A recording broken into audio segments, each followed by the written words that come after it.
샬롬, 샬롬, 샬롬, 샬롬, 샬롬, 샬롬. 내니 두려워 말아라. 나의 아들, 나의 딸아, 안심하라. 샬롬, 샬롬, 샬롬, 샬롬, 샬롬, 샬롬. 나의 평안을 주노라.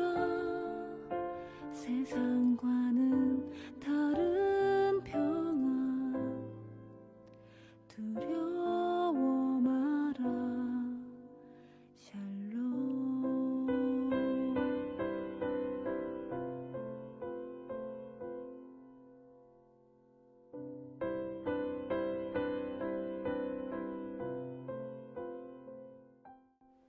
8월 30일 늘 푸른 아침 예배를 하나님 앞에 올려 드리겠습니다.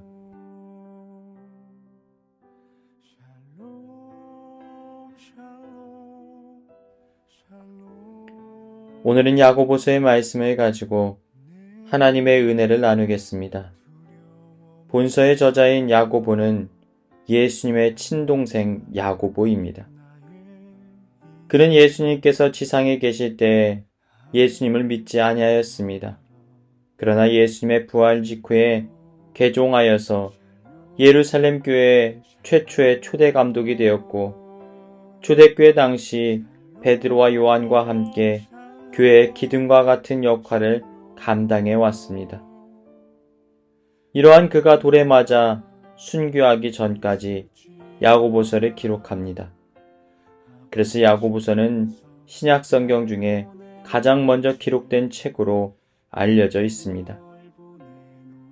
특별히 야고보서는 유대인에서 개종하여 하나님의 자녀가 된 성도들에게 위로하고 있습니다. 이들은 뿔뿔이 흩어져 이민자로, 디아스포라로 살아가고 있었습니다. 야고보서 1장 1절, 하나님과 주 예수 그리스도의 종 야고보는 흩어져 있는 12지파에게 문안하노라. 그런데 이민자, 디아스포라로서의 삶의 자리만 힘든 것이 아니었습니다. 이들의 믿음을 흔들 만한 커다란 시련과 박해의 상황들이 찾아왔던 것이지요. 그리고 이러한 문제 속에서 성숙하지 못한 성도들의 관계의 갈등이 일어나게 되었습니다. 이러한 상황을 알았던 야고보는 이들의 믿음을 세워주고 격려해주기 위하여 이 편지를 기록했던 것입니다. 사랑하는 여러분, 신앙생활을 하는 성도들의 삶의 자리에도 문제들이 여전히 자리하고 있음을 인정하십시오. 우리를 좌절하고 절망하게 만드는 상황 속에서 우리는 어떻게 해야 될까요? 우리 믿는 자들은 문제로 인하여 낙심하지 말고 도리어 문제를 안고 주님 앞에 더욱더 가까이 나아가야 합니다. 오래 참음과 인내 속에서 주님을 기다려야 합니다. 그리함으로 우리를 위로하시고 소망을 주시는 예수님으로 인하여 다시 일어나야 한다라는 것입니다. 2절부터 8절, 내 형제들아, 너희가 여러 가지 시험을 당하거든 온전히 기쁘게 여기라.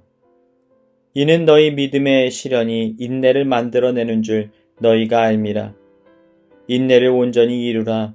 이는 너희로 온전하고 구비하여 조금도 부족함이 없게 하려 함이라.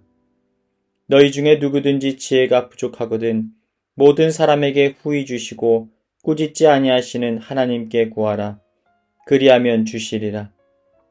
오직 믿음으로 구하고 조금도 의심하지 말라. 의심하는 자는 마치 바람에 밀려 요동하는 바다 물결 같으니 이런 사람은 무엇이든지 주께 얻기를 생각하지 말라. 두 마음을 품어 모든 일에 정함이 없는 자로다. 야고보는 환난 가운데 있는 성도들을 위로합니다. 주님을 바라보고 인내하고 도리어 기뻐하라는 것입니다. 왜냐하면 우리의 간절한 기도에 응답하심으로 문제를 해결하실 주님을 소망하기 때문입니다. 그리고 광야의 과정 속에서 우리의 영혼이 오직 하나님을 바라봄으로 시련을 견디어내고 영적인 성숙을 누리게 될 것이라고 말하고 있습니다. 그렇기에 우리는 기뻐할 수가 있는 것입니다. 사랑하는 여러분, 문제의 상황 속에서도 하나님께서 우리에게 응답의 약속을 주실 것을 기대함으로 기뻐하십시오. 또 시련의 과정이 힘들고 괴로울지라도 인내함으로 우리의 영적인 성숙을 이루어 나가시길 주님의 이름으로 축복합니다.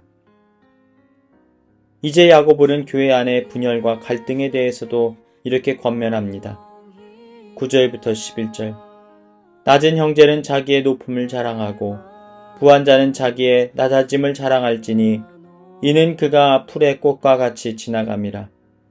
해가 돋고 뜨거운 바람이 불어 풀을 말리면 꽃이 떨어져 그 모양의 아름다움이 없어지나니 부한 자도 그 행하는 일에 이와 같이 쇠잔하리라. 우리의 모든 삶의 자리가 하나님의 손안에 있음을 인정하고 오직 겸손하라는 것입니다. 그리고 그러한 사실들로 인하여서 위로와 소망을 잃지 말라라고 말씀하고 있습니다. 사랑하는 여러분, 우리가 움켜쥐고 있는 세속적인 소유들이 우리의 모든 가치를 대변해 주는 것이 아닙니다. 무엇이라 이름을 불리느냐에 따라 우리의 가치가 존귀해지는 것도 아닙니다. 오직 예수 그리스도를 우리 안에 품고 있을 그때 우리의 존재가 존귀해질 수 있는 것입니다. 그릇은 그릇일 뿐입니다. 그러나 그릇은 무엇을 담느냐에 따라 그 가치가 정해지게 되어 있습니다. 예수 그리스도를 품은 모든 성도들은 하나님의 아들의 핏값으로 사신 자들이기에 존귀한 자라는 사실을 우리는 인정해야 합니다. 이러한 시각으로 모든 성도들을 바라보고 존귀 여길 줄 아는 복된 인생 되시길 축복합니다. 이제 야고보는 시험을 견디어낼 때 성도들이 어떠한 태도를 지녀야 하는가에 관하여 말씀하고 있습니다. 12절부터 16절. 시험을 참는 자는 복이 있나니 이는 시련을 견디어낸 자가 주께서 자기를 사랑하는 자들에게 약속하신 생명의 면류관을 얻을 것이기 때문이라. 사람이 시험을 받을 때 내가 하나님께 시험을 받는다 하지 말지니 하나님은 악에게 시험을 받지도 아니하시고 친히 아무도 시험하지 아니하시느니라. 오직 각 사람이 시험을 받는 것은 자기 욕심에 끌려 미혹됨이니 욕심이 잉태한즉 죄를 낳고 죄가 장성한즉 사망을 낳느니라. 내 사랑하는 형제들아 속지 말라. 우리가 시험에 드는 이유는 다른 이유 때문이 아닙니다. 하나님이 우리에게 시험을 허락하지 않으셨다라는 것입니다. 다만 우리 안에 있는 죄악과 욕심으로 인하여서 하나님과 멀어지고 신앙의 길에서 이탈하게 되어진다라는 것입니다. 그래서 우리는 어려운 문제를 겪게 되었을 때 우리의 욕심과 죄악이 담긴 말과 감정으로 상황을 판단하고 말하기보다는 오직 우리의 영혼을 하나님의 말씀으로 채우고 믿음으로 문제를 극복해 나가라고 말씀하고 있습니다. 19절부터 22절. 내 사랑하는 형제들아 너희가 알지니 사람마다 듣기는 속히 하고 말하기는 더디하며 성내기도 더디하라. 사람이 성내는 것이 하나님의 의를 이루지 못함이라. 그러므로 모든 더러운 것과 넘치는 악을 내버리고 너희 영혼을 능히 구원할 바 마음에 심어진 말씀을 온유함으로 받으라. 너희는 말씀을 행하는 자가 되고 듣기만 하여 자신을 속이는 자가 되지 말라. 그리고 믿는 자들은 말씀을 실천하고 자신의 입술의 말들을 제하고 주님의 손과 발이 되어 흔들리지 않는 믿음을 살아가야 한다라고 야고보는 권면하고 있습니다. 25절부터 27절 자유롭게 하는 온전한 율법을 들여다보고 있는 자는 듣고 잊어버리는 자가 아니요 실천하는 자니 이 사람은 그 행하는 일에 복을 받으리라. 누구든지 스스로 경건하다 생각하며 자기 혀를 제갈 물리지 아니하고 자기 마음을 속이면 이 사람의 경건은 헛것이라. 하나님 아버지 앞에 정결하고 더러움이 없는 경건은 곧 고아와 가부를 그 환난 중에 돌보고 또 자기를 지켜 새 속에 물들지 아니하는 그것이니라. 사랑하는 여러분, 환난으로 인하여서 문제의 상황으로 인하여서 낙심과 실망감이 찾아올 바로 그때 여러분의 경건을 지키시길 주님의 이름으로 축복합니다. 문제의 상황을 통하여서 우리의 영혼의 상태를 진단하고 오직 하나님 앞에 나아가 은혜와 도우심을 간청하는 저와 여러분의 삶이 되시길 주님의 이름으로 축원합니다.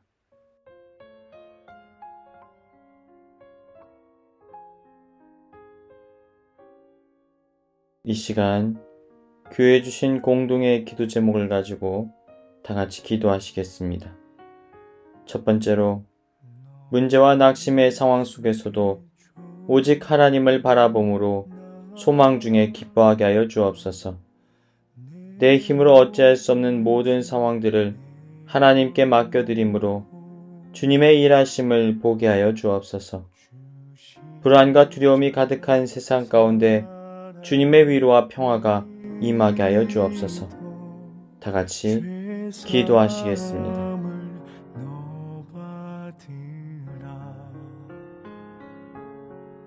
주 예수의 은혜를 입어 내 슬픔이 없어지리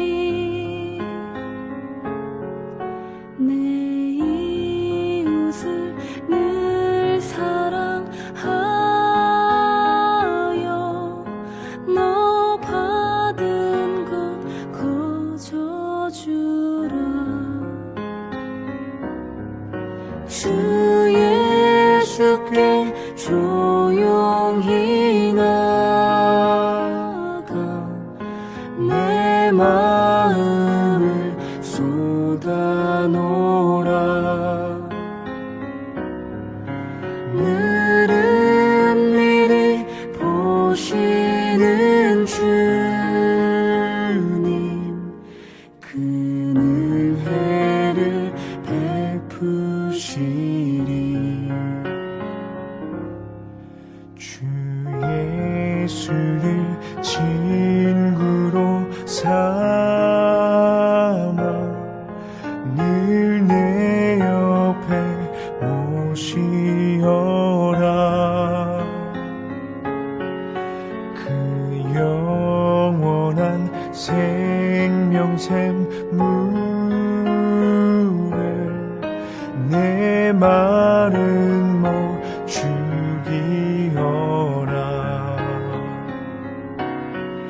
주 예수께 조용히 나가